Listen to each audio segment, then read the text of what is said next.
नमस्कार दोस्तों, आपका स्वागत है हमारे चैनल पर, जहां हम बात करते हैं स्मार्ट इन्वेस्टमेंट्स और स्टॉक मार्केट इनसाइट्स की।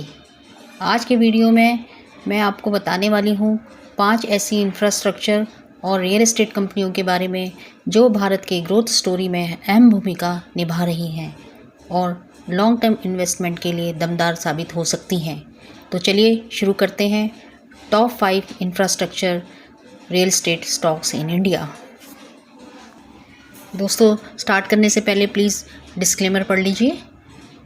तो आज हम सबसे पहले जिस कंपनी की बात करेंगे वो है रेल विकास निगम लिमिटेड, RVNL। यह कंपनी 2003 में भारत सरकार द्वारा बनाई गई थी। RVNL रेलवे इंफ्रास्ट्रक्चर प्रोजेक्ट्स जैसे नई लाइन, डबलिंग, इलेक्ट्रिफिकेशन और मेट्रो प्रोजेक्ट्स पर काम करती है। इसका ऑर्डर बुक भी 83,000 करोड़ से ज़्यादा का है और कंपनी का लक्ष्य 2025 तक 1 लाख करोड़ तक पहुंचना है। भारत के रेलवे मॉडर्नाइजेशन में RVNL ने महत्वपूर्ण भूमिका निभाई है, इसलिए यह स्टॉक लॉन्ग टर्म इन्वेस्टर्स के लिए आकर्षक बन सकता है। अभी जो इस स्टॉक का जो प्राइस चल रहा है, करंट प्राइस, वो 332 रुपया है और इसका प्रीवियस हाई जो है 502 रुपया था और EPS जो है इसका 6 रुपये 1 पैसा है और OPM 5% है। और शेयर होल्डिंग पैटर्न की अगर बात करें तो प्रोमोटर की होल्डिंग जो कि गवर्नमेंट ऑफ इंडिया है वो 72.8 है। इसमें FIIs ने भी इन्वेस्टमेंट किया हुआ है 4.6% का और DIIs का भी इन्वेस्टमेंट है 6.3% का। तो देखें तो लगातार ये कंपनी ग्रोथ कर रही है। अप डाउन तो चलते ही रहते हैं मार्केट में, ये आपको पता ही है, बट ओवरऑल देखें तो लॉन्ग टर्म के लिए आप इस स्टॉक पर विचार कर सकते हैं और चाहें तो इसे अपने पोर्टफोलियो में कंसीडर कर सकते हैं। बट मैं जब से इस 3-4 साल पहले जो ये जो मतलब स्टॉक था करीबन 30 रुपीज़ का था, तब मैंने इसे अपने पोर्टफोलियो में ऐड भी किया था। अब इसकी जो है काफ़ी ग्रोथ हो गई है। वैसे तब से इसको मतलब करीबन पिछले 4-5 सालों से इसको वॉच कर रही हूँ, तो ये काफ़ी अच्छी कंपनी है जो लगातार ग्रो कर रही है। अब जो नेक्स्ट स्टॉक हमने लिया है वो है NBCC इंडिया लिमिटेड।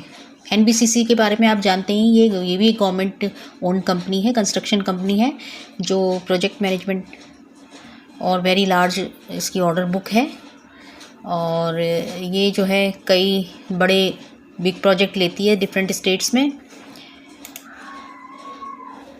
ये जो है एक इसे कहेंगे तो NBCC जो है एक नवरत्न PSU कहेंगे गवर्नमेंट की, जो कि रियल एस्टेट डेवलपमेंट में काम करती है। इसने जो है कई बड़े बड़े प्रोजेक्ट्स भी पूरे किए हैं, लाइक जैसे कि इन्होंने एम्स बनाया है, एम्स बिलासपुर, IIM संभलपुर और रीडेवलपमेंट ऑफ GPRA कॉलोनीज इन दिल्ली। और ये कंपनी जो है इंडिया में ही नहीं है बल्कि इसकी इंटरनेशनल प्रेजेंस भी है अक्रॉस एशिया और अफ्रीका। और जनवरी 2025 में जो है NBCC का जो है करीबन जो ऑर्डर बुक है वो 1 लाख करोड़ की है, जो कि इसकी रोबस्ट ग्रोथ को दिखाती है और इसकी प्रोजेक्ट एग्जीक्यूशन कैपेबिलिटीज़ को दिखाती है। अभी ये जो कंपनी है डेट फ्री है और ये डिविडेंड भी देती है। अगर इसका करंट प्राइस देखें तो 111 रुपये है और इसका प्रीवियस हाई जो है 132 रुपये रहा था। EPS 2 रुपया है, OPM 5% है। शेयर होल्डिंग पैटर्न की बात करें तो 61.7 की है प्रमोटर की होल्डिंग और इसमें FIIs ने भी और DIIs ने दोनों ने इन्वेस्टमेंट किया हुआ है। अगर आप देखें तो 5.34 FIIs हैं और 10.9% DIIs हैं। और इसका ग्राफ भी देखो, लगातार अप्स एंड डाउन्स तो हैं लेकिन फिर भी अगर देखें तो ऊपर ही जा रहा है, ग्रोथ ही ये शो कर रहा है। तो इस कंपनी में भी आप इन्वेस्ट कर सकते हैं। ये भी एक अच्छी रियल एस्टेट कंपनी है जो कि फ्यूचर में ग्रोथ दिखा सकती है। जो नेक्स्ट कंपनी हमने ली है वो IRB इंफ्रास्ट्रक्चर डेवलपर लिमिटेड ली है। ये जो कंपनी है ये भारत की सबसे बड़ी टोल रोड डेवलपमेंट कंपनी है। यह कंपनी देश भर में एक्सप्रेसवे और नेशनल हाईवे का निर्माण और संचालन करती है। कंपनी के पास करीब 70,000 करोड़ का ऑर्डर बुक है और ये भारत में बिल्ड ऑपरेट ट्रांसफ़र यानी BOT मॉडल में अग्रणी है। भारत के रोड नेटवर्क के विस्तार के साथ साथ IRB का भविष्य बहुत ही उज्जवल दिखता है। तो आप इस कंपनी को भी अगर चाहें तो अपने पोर्टफोलियो में रख सकते हैं और रिसेंट क्वार्टर में जो है इसने काफ़ी अच्छा रेवेन्यू ग्रोथ भी दिखाया है। इसका करंट प्राइस अभी 44 रुपीज़ है, प्रीवियस हाई 62 था, EPS 10.7 है, OPM 45% है। और शेयर होल्डिंग पैटर्न की बात करें तो इसमें FIIs का भी काफ़ी अच्छा है, 43.4% का इन्वेस्टमेंट है और DIIs का 9.5% का। तो इस तरह से आप इस कंपनी को भी अपने पोर्टफोलियो के लिए कंसिडर कर सकते हैं। अब जो नेक्स्ट मैंने कंपनी ली है वो Garuda construction and engineering limited. जो गरुड़ा कंपनी है ये जो है 2010 में एस्टेब्लिश हुई थी। ये एक यंग और फास्ट गोइंग कंस्ट्रक्शन कंपनी है जो कि रेजिडेंशियल, कमर्शियल, इंडस्ट्रियल और सारे इंफ्रास्ट्रक्चर प्रोजेक्ट्स पर काम कर रही है। ये जो कंपनी है अर्बन डेवलपमेंट प्रोजेक्ट्स पर भी काम करती है। सरकारी और निजी दोनों सेक्टर में इसकी मजबूत स्थिति है। कंपनी की तेज़ी से ऑर्डर बुक और क्लाइंट्स बेस बढ़ा रही है और बढ़ रहा है इसका, और इसमें जो है आने वाले समय में काफ़ी ग्रोथ की संभावनाएं हैं। और इस कंपनी के बारे में अगर हम देखें तो ये कंपनी के जो सबसे बात है, जो इम्पोर्टेंट बात है कि इसकी जो ऑर्डर बुक है वो 1408 करोड़ की है और करीबन 12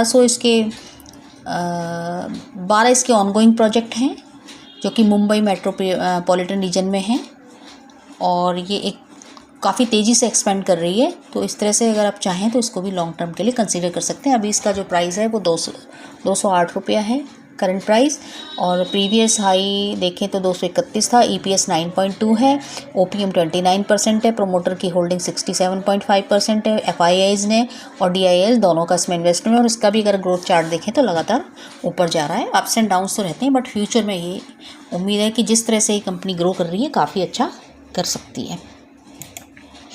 जो नेक्स्ट कंपनी ली है वो मैंने बहुत ही इंपॉर्टेंट कंपनी ली है, नीला स्पेसेस। ये इस कंपनी का जब प्राइस 2 रुपये था मैं तब से इसको देख रही हूँ इस कंपनी को। इस कंपनी की जो एक ख़ास अट्रैक्टिव बात है कि ये जो कंपनी है ये जो है ना लग्जूरियस अपार्टमेंट पे फोकस कर रही है, मतलब मेनली ये लग्जूरियस अपार्टमेंट बना, ये इसकी एक अट्रैक्टिव बात है। क्योंकि अब जैसे जैसे इंडिया में डेवलपमेंट हो रहा है तो लोगों के पास पैसा भी है और लोग अच्छे स्पेसेस, लग्जूरियस टाइप की प्रोजेक्ट्स पर इन्वेस्टमेंट करना चाहते हैं या उसको उसकी डिमांड बढ़ी है मार्केट में। तो जो नीला स्पेस के बारे में अगर मैं कहूँगी तो ये एक रियल एस्टेट और अर्बन इंफ्रास्ट्रक्चर डेवलपमेंट कंपनी है जो कि मुख्य रूप से गुजरात और राजस्थान में सक्रिय है। कंपनी जो है अर्बनाइजेशन और स्मार्ट सिटी मिशन पर काम कर रही है। ऐसा लगता है कि इसके जो प्रोजेक्ट्स हैं वो काफ़ी इनोवेटिव तरह के हैं, और मतलब मैंने इसमें लिखा भी है कि Nila space is focusing on innovative and concept like studio units and blockchain based fractional property ownership. तो कंपनी की ऑर्डर बुक भी अच्छी है और इसका ग्राफ भी देखें तो लगातार देखिए 2 रुपये से अभी ये कहाँ पहुँच गया है, और इसका आने वाला फ्यूचर भी अच्छा लगता है। इसमें जो है FIIs का भी इन्वेस्टमेंट है, आई थिंक 3.33% की इसमें वो है FIIs की। DIIs का भी इसमें, DIIs तो नहीं, प्रोमोटर की इसमें होल्डिंग है। और करंट प्राइस इसका 17 रुपये है और प्रीवियस प्राइस 20 रुपये था। और EPS अभी EPS कम है, लेकिन ऐसा लगता है कि आने वाले समय में इसका EPS बढ़ेगा। तो दोस्तों यही 5 स्टॉक मैंने आपके लिए आज शॉर्ट लिस्ट करे थे, तो मुझे ये 5 ठीक लगते हैं। अगर आप चाहें तो इनमें से जो भी आपको बेस्ट लगे उसमें अपने पोर्टफोलियो में से रख सकते हैं, बट मुझे ये उम्मीद है कि ये 5 ही आने वाले समय में अच्छा ग्रो करेंगे। तो फ्रेंड्स मैं अपना वीडियो यहीं क्लोज़ करती हूँ। होप आपको ये पसंद आया होगा। अगर पसंद आया है तो कृपया लाइक करें, सब्सक्राइब करें। और बस मैं एक ही बात कहूँगी कि हमेशा जो है इन्वेस्ट जो है अपने ओन रिसर्च और एनालिसिस के बाद भी करें और अपना उसको स्टडी करें। और मुझे उम्मीद है आपको ज़रूर पसंद आया होगा। Thank you for watching and happy investing.